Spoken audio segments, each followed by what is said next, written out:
This is where it all started. I had a scrap plank. It was supposed to be trash, but something about it caught my eye. An interesting knot. Instead of throwing it out, I started shaping it. Before I knew it, I had a wooden sword. It wasn't much, just a simple blade, no handle, no guard. But it reminded me of my childhood dreams. I always loved blades. That's when I knew I wanted to make more. This one was easy. I just cut it with a bandsaw, then sanded it down.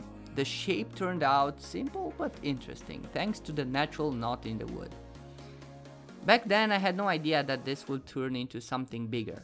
I didn't realize I was stepping into an adventure, one full of learning, challenges, and rewards. What I've learned from this one?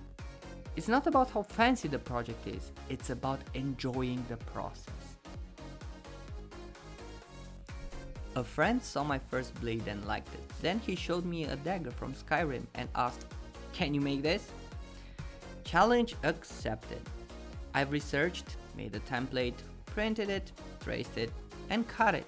The result? A rough dagger shape. But there was a problem.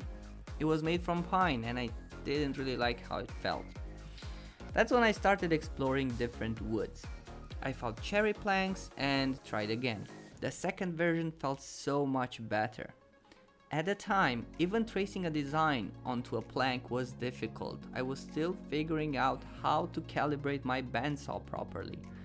What I've learned? Control matters, wood choice matters. Each type behaves differently.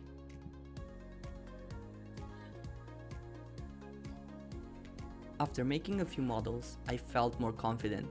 It was time to level up.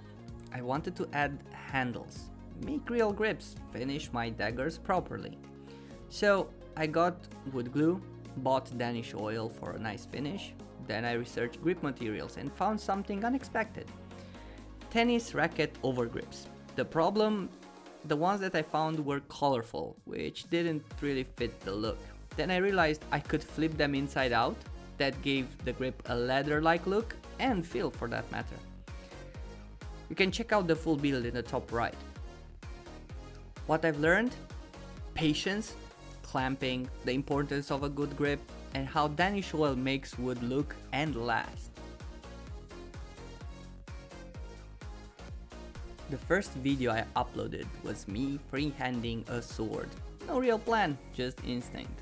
But after gaining some more experience, learning more about the tools and materials, I redesigned that sword. Here's how it looks now. At first, I've learned how to use the lathe, freestyle with a bandsaw, and think structurally. Later, I realized grip comfort is everything. My first version looked good, but it didn't feel right. The sides weren't shaped at all. Now, I know how to refine my designs before I start cutting. Another friend of mine liked Meliodas' sword, Lostvayne, from the 7 Deadly Sins, so I tried to make it. At first, I used pine. I wasn't happy with the results, so I experimented with other materials, even gluing layers of dense foam. But this was a mess. It wasn't enjoyable to work with. In the end, I went with beechwood instead. You can check the full build in the top right. What I've learned? I started using the stationary drill press, and that sometimes the material choice makes or breaks the project. Here is something important. Everything you've seen so far, the 3 videos that I posted before this one, it was filmed last year. I originally wanted to start YouTube, filmed 3 videos, and then gave up. I thought it wasn't worth it, but I never stopped building.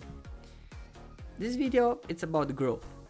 It's a proof that if you keep going, you get better. Even if you don't have the perfect setup, you can improve one step at a time. Unfortunately, I don't have the footage for some of the early builds, but I can show you the end results and explain what I've learned from them.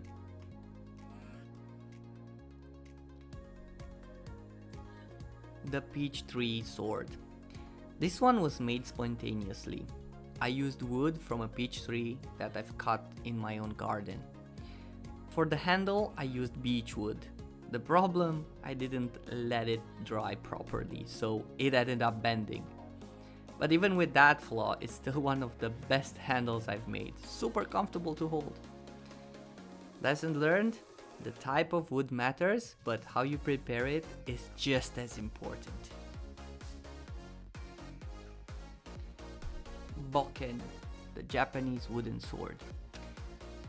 I wanted to try making a Japanese training sword, so I shaped it out of pine and experimented with staining.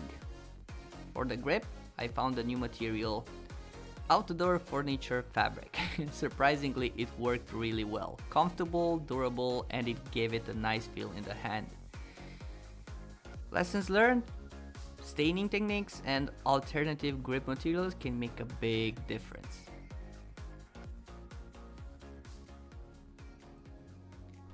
Short katana.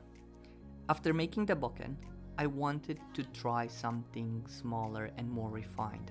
I made a katana style short sword from beech wood. This was one of my first R&D projects where I experimented with shape, structure, and one of the major realizations on this one is how important is the consideration of bending in the design. I've learned how to make a guard, how to stain with beeswax, and use the hand planner for shaping.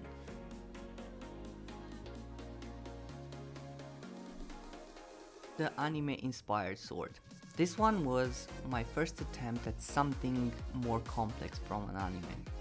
The sword design has a long and difficult name, I put it on the screen. And while my version isn't close to a replica, it taught me a lot about planning, handling improvisation, and not giving up. For the first time, I applied paint and varnish. For protection, I glued and shaped multiple planks together and started thinking more about mistakes to avoid before cutting.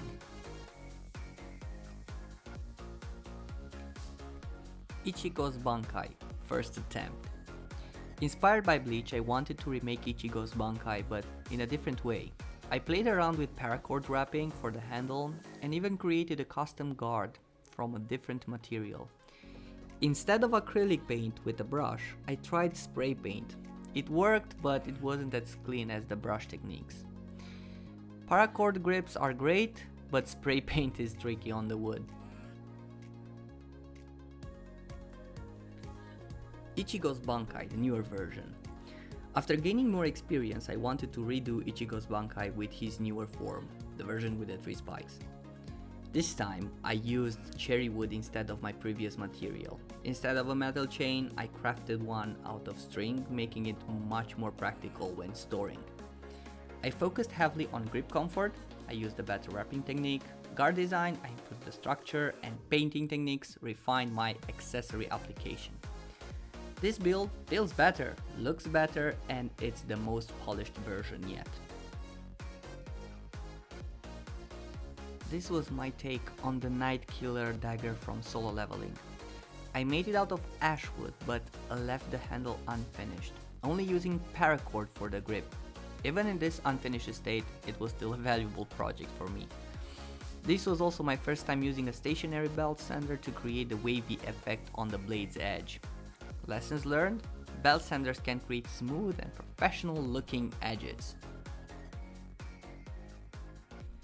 This time, I wanted to flip my usual approach. Instead of trimming the blade first, I focused on shaping the handle properly before cutting the back of the blade.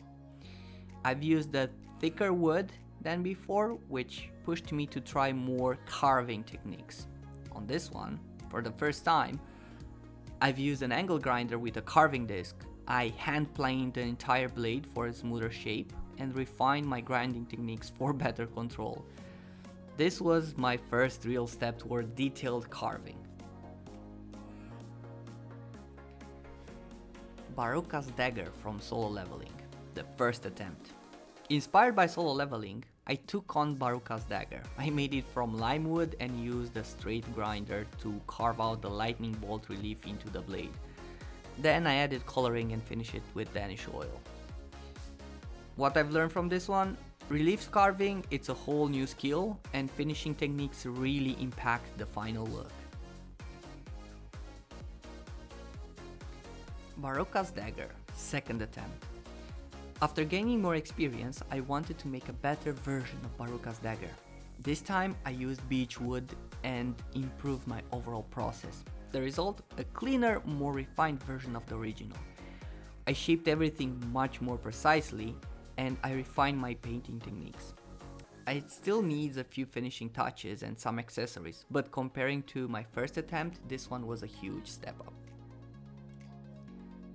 Antares' Fang from SoloLeveling. This was one of the most complex projects that I've done.